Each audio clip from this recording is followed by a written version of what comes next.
Thanks very much, Nick. Pleasure to be here. Good morning, good afternoon, depending on where you're at. Looking forward to today. The official title for the presentation is the first and last line of defense, and I'll go into that in more detail as we go forward.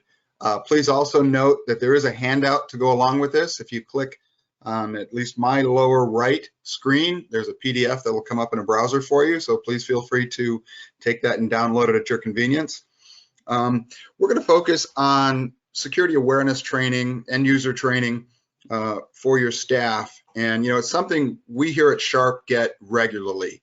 And we certainly hope that the majority of you folks get it with your organization on a regular basis. And if not, hopefully you'll learn from this some ideas to educate your staff and remind them.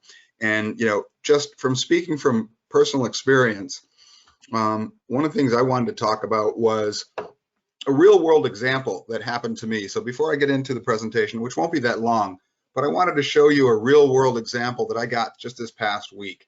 And it almost got me, but because of the kind of the repetitive or continual training that we get at Sharp, it made me ask a number of questions.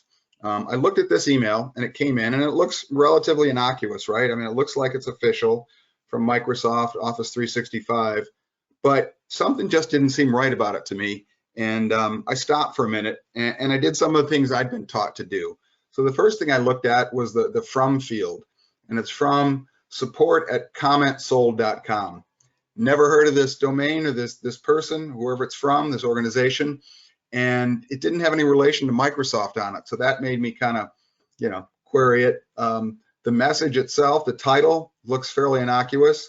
And, you know, it made me want to click on the review messages. I'm like, what messages am I missing?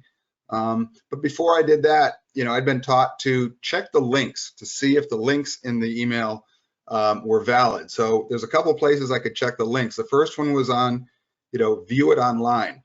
And if I just mouse over this, hopefully you can see on my screen, it pops up a little box that says, you know, some text on it. But the portal or the website is top10portal.de.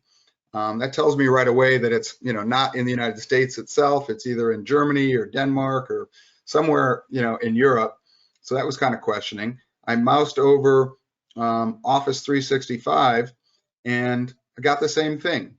The same thing when I clicked on or moused over the messages. I got the same link to it. And then when I looked over the unsubscribe link, I also got the same URL. So that really kind of raised a lot of red flags with me. And, you know, it's things like this that we would hope that you're teaching your end users or your end users are aware of in relation to emails they get, because business email compromise, you know, is the #1 malicious attack that we see most often. So we really look at your users, your end users, as the first and last line of defense. You know, as I mentioned, business email compromise is what we see more than any other type of attack. What we hope you'll get out of this is, you know, an understanding of the fact that, you know, do your users know how to review an email before clicking on it or opening any other attachments? You know, do you really understand the value of implementing an ongoing user security training awareness in your organization? And what are some of the red flags you should look for? I went over a couple in this email and I'll refer back to them. We at Sharp, and I'm sure many of you also implement and spend a fair amount of money implementing technology, mail filters, antivirus, you know, end user protection, but it can't catch everything. So what do you do if a threat bypasses, you know, your technology and gets to a user? Does your end user know what they should do if they discover a threat or they have a question about an email? What can you do yourself to help end users identify potential phishing threats? If an end user, like I did, had a question about an email, you always want to check with your IT department as to how to handle suspicious emails. You know, in my case, I didn't do anything other than save it for an example for this webinar because I thought it would be, you know, very apropos. And I didn't click on any links. I didn't delete it per se, which I probably should have, and I didn't forward it to anyone. You know, that's the real key thing. So what I'm going to cover relatively quickly here are some critical email components to look at. As I went over the real life email, I highlighted a couple areas. And if you'll notice in our sample email here, the first thing we look at is, who sent the email? What's the from address? Here's another example that we're using. And if you look at it, it says management@amazoncanada.ca. Well, I've never ordered anything from Amazon Canada. I didn't even know there was one. But if you look closely, the @ sign is kind of symbolizing the A for Amazon. And that's just a fishy email address to me. So that raises a red flag. Always check the salutation. It can, if it's non-personalized, if it's not to you directly, chances are they don't know you. As we said also, mousing over a hyperlink will also give you an indication of if it's going to take you to the correct website or the website that's indicated in the URL in the email. So these are just a few of the red flags. So let's look at them in a little bit more detail. I talked about the from address. First question is, do you recognize the sender's email address? Do you know that person personally? Have you ever corresponded with them? Is it from a suspicious domain? In my example, yeah, that was a suspicious domain in relation to receiving a Microsoft branded email. Raised a red flag with me. Is the email from outside my organization and is it related to my job? Well, yes, it was from an outside organization, but it was related to my job. So again, I stopped and thought about it a little bit more. One sec here. If it's from inside the organization, which is where I would expect a message like this to come from, is it from a customer, a vendor, a partner, or is it unusual? So I've even seen emails that potentially have come from my boss or a boss asking me to do something. And those can also be, red flags to look for.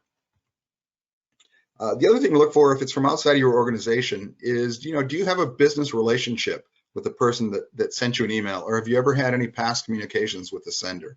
These are all really good red flags to ask yourself or have your users ask. And of course, if it's an unexpected or unusual email with a hyperlink from someone you don't recognize, these are all red flags and good reasons not to click on anything within the email. The to address we talked about briefly, was it sent directly to me or was I copied on it to one or more people? Do I know the other people that it was sent to? Good question to ask. Did I receive an email that was sent to an unusual group of people? Now, we used to see a lot more of this in the time of, let's say, Yahoo Mail, Hotmail, AOL.com. I remember getting emails to, everyone whose last name started with V, and I would look at that. Today, most email filters or spam filters will weed that out, but also a very important red flag to look for. Date and time field, also a good thing to check. Did you receive it outside of regular business hours? Was it sent at some time like 3 a.m.? These are also good indicators or red flags to look for. One of the things we make a habit of as an organization, actively involved in cybersecurity products and services, as well as with our own organization, we make a habit of only sending out marketing material during business hours. I think, if I'm not mistaken, Tuesdays between 10 and 11 or other days between 10 and 11, right in the middle of the business day. So also check the date and time field. Subject line we touched on a little bit. Is it relevant to your business, to yourself, or to the content in the message itself? Important to look at. Is the email replying to a message to something you never requested? I got fooled not too long ago where I had ordered something on Amazon at home before I went to the office. And by the time I got to the office, one of the first emails I got was from Amazon asking me, saying that my credit card couldn't be processed and I needed to update my billing information. And what I clicked on it, but luckily it was a phishing email from my own company. But the indication was, had I thought about it long enough, I would have realized that I'd order my Amazon stuff from my personal email address, and this email was coming to my work address. But again, the cyber hackers and attackers are very tricky. So, you really have to stop and think about things before you click on them. Content is another red flag to look for. If the sender is asking me to click on a link or open an attachment, be very wary. Apply the previous rules or red flags that we talked about. Do you know them? Have you done business with them? Have you talked to this person before and exchanged emails? Do Do you have an uncomfortable gut feeling about the sender's request to open a link? I did, that I really went on my gut feeling on that first email. Just something wasn't right about it. Was it out of the ordinary, or did it have bad spelling or grammar? It's hard to say whether it was out of the ordinary. I hadn't seen a message like that before, but it seemed relevant to my work, and I was interested to see what messages I had. But again, didn't click on it. And then one of the areas that we've heard of and can be particularly malicious and financially impactful are transferring money between accounts or different accounts, or for escrows or other money transfers. We've seen wire fraud cases where this is more prevalent. You always want to make sure that before you act on anything you get in an email, you reach out to the sender or the person requesting and get a verbal verification. Talk to them first. Anytime this happens, it is a federal offense. Wire fraud is a federal offense. The FBI can and should be involved, and we certainly encourage in instances like this, not for just general cybersecurity things, but if it involved money transfer. We work closely with the FBI on a number of things, and they are more than willing to help and assist in issues like this. And potentially it leads to them uncovering larger scams that are being perpetrated on a community or a business type. Hyperlinks, I think we've all had this warning or aware of this red flag. We talked about it before. And again, most of this hopefully is refresher for you, not too repetitive. Mousing over it, make sure you do that whenever you get a hyperlink in an email.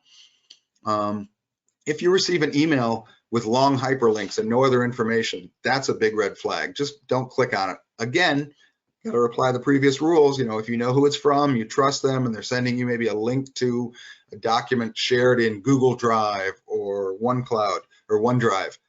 Those are probably things that are okay, but ask yourself these questions before you take any action. Now here's a good one that we've seen happen quite a bit. When you receive an email that maybe has a misspelling of a known website. And here's an example of one. For instance, Bank of America. If you look closely at that URL, the M is really 2 characters. It's an R and an N. So it actually says Bank of Arnerica. But it's things like this, little plays on words that hackers will attempt to catch you with. So yeah, if we could just stop clicking on phishing emails, that'd be great.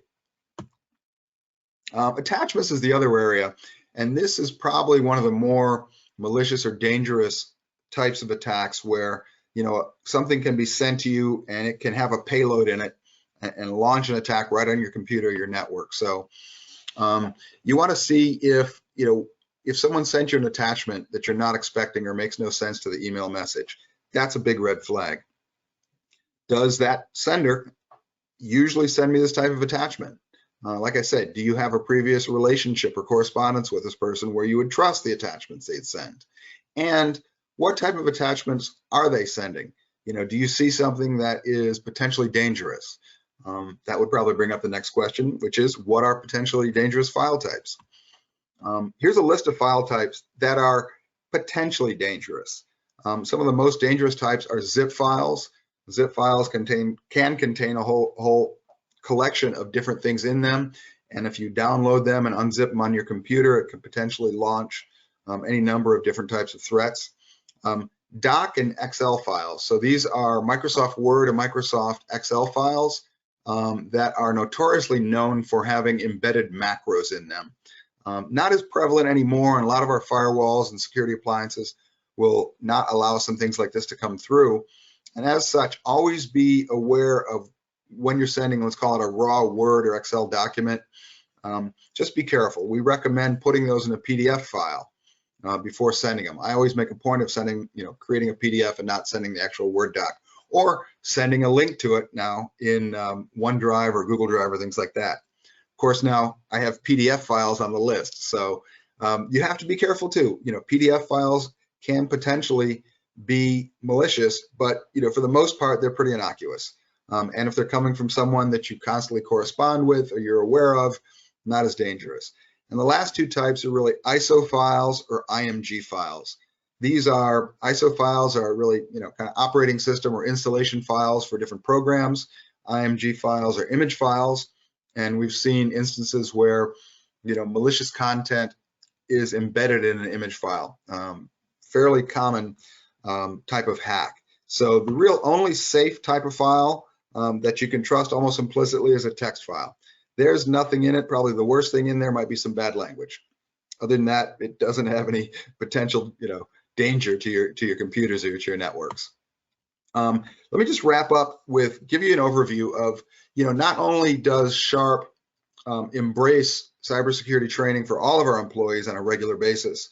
Our business system, Sharp Business Systems Cybersecurity Division, has partnered with some of the world's most popular platforms for security awareness training and simulated phishing attacks. We offer this as a service. Our goal is to make sure that your employees understand the threats and entry techniques for a variety of different hacks.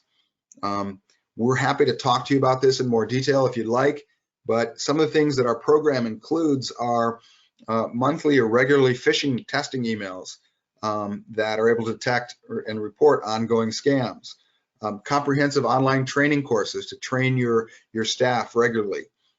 We actually manage the program for you, create random phishing emails, and then give you back reports of, who the good users are, who the bad users are. Maybe those aren't the right terms, but who's susceptible to some spoofing and who's not, who does well.